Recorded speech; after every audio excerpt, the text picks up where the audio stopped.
ఇలా సెక్రటరీ గారు మీరు అందరు ఎమ్మెల్యేలకి సెక్రటరీ దయచేసి మీరు కూడా మమ్మల్ని అవాయిడ్ చేయకపోతే బాగుండేది.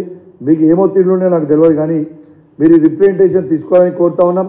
ఖచ్చితంగా దీని మీద యాక్షన్ తీసుకుంటారని వేచి చూస్తూ ఉన్నాం. తీసుకోకపోతే మాత్రం తప్పకుండా మేము కూడా పార్టీ పక్షాన కోర్టుకు పోతాం, ఫర్దర్గా యాక్షన్ కూడా తీసుకుంటాం.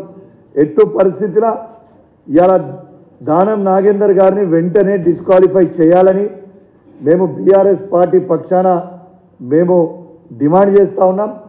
ఎందుకంటే ఒక పార్టీలో గెలిచి ఒక పార్టీలో పోవడం అంటే దానంతా సిగ్గుచేటు ఇంకా లేదని నేను అనుకుంటా ఉన్నాను. కాబట్టి దయచేసి స్పీకర్ గారు వెంటనే యాక్షన్ తీసుకోవాలని కోరుకుంటూ సెలవు తీసుకుంటా ఉన్నాను. Thank you very much.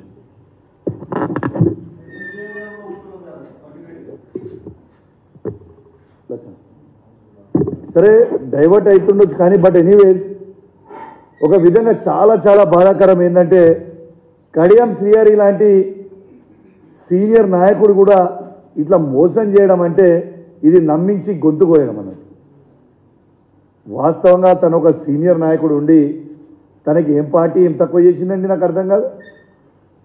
ఇలా నిన్ను తెలంగాణ వచ్చిన తర్వాత కేసీఆర్ గారు మిమ్మల్ని ఒక ఎంపీ చేసిండు, 2 సార్లు ఎమ్మెల్సీ చేసిండు, డిప్యూటీ చీఫ్ మినిస్టర్ చేసిండు. ఇలా మళ్ళా ఎమ్మెల్యే టికెట్ ఇచ్చి ఎమ్మెల్యే గెలిపించుకుంటూ ఇంకేం చేసేది ఉండే. వారి బిడ్డకి ఎంపీ టికెట్గా బీఆర్ఎస్ పార్టీ అభ్యర్థిగా కూడా అనౌన్స్ చేయడం జరిగింది. ఇలా వాస్తవంగా చెప్తున్నాను, నాకు ఆనుకోనే వరంగల్ ఉంటుంది నా నియోజకవర్గంలో. ప్రజలు మొత్తం రాజకీయ నాయకులు ముచ్చట మాట్లాడుతున్నాను, ప్రజలు చీచీ తూతూ అని ఉంచే పరిస్థితి ఉంది. రేపు మీకు పార్లమెంట్ ఎలక్షన్ అయిన తర్వాత మీకే రిజల్ట్తోని ప్రజల రిజల్ట్తో మీకు అర్థమవుతుంది. దారుణమైన పరిస్థితి ఉంది. ఇలా జనాలాడికి వస్తే కొట్టే పరిస్థితి ఉంది, అంత దారుణమైన పరిస్థితి ఉంది. కానీ ఇలా కడియం శ్రీహరి గారికి మాత్రం ఇలా వాస్తవంగా తను ఏందో అనుకున్నా కానీ నేను అన్ని ఇలా మాట్లాడు ఇవాళ చెప్పుడు నీతులు చెప్పుడు ఏదైనా మీ నీతి. అన్నం తినేటోళ్ళు మాత్రం ఎవరికి ఇట్లా చేయరా. ఈ అన్నం తినకుంటే ఇక వేరేదేమైనా తింటే మాత్రం ఇట్లా చేస్తారు కావచ్చు, కానీ అన్నం తినేటోళ్ళు ఇట్లా మాత్రం ఎట్టు పరిస్థితిలో చేయరు. Thank you very much.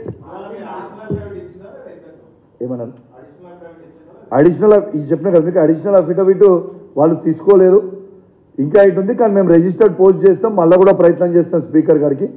దాన్ని మళ్ళీ రిజిస్టర్డ్ పోస్ట్ ఆల్రెడీ మేము ఇలా చేస్తూ ఉన్నాం. ఇలా రిజిస్టర్డ్ పోస్ట్తో పాటు మేము ఆల్రెడీ ఒకసారి స్పీకర్ గారు కూడా ఇచ్చినాం, మళ్ళీ కూడా ఈమెయిల్ కూడా చేస్తూ ఉన్నాం.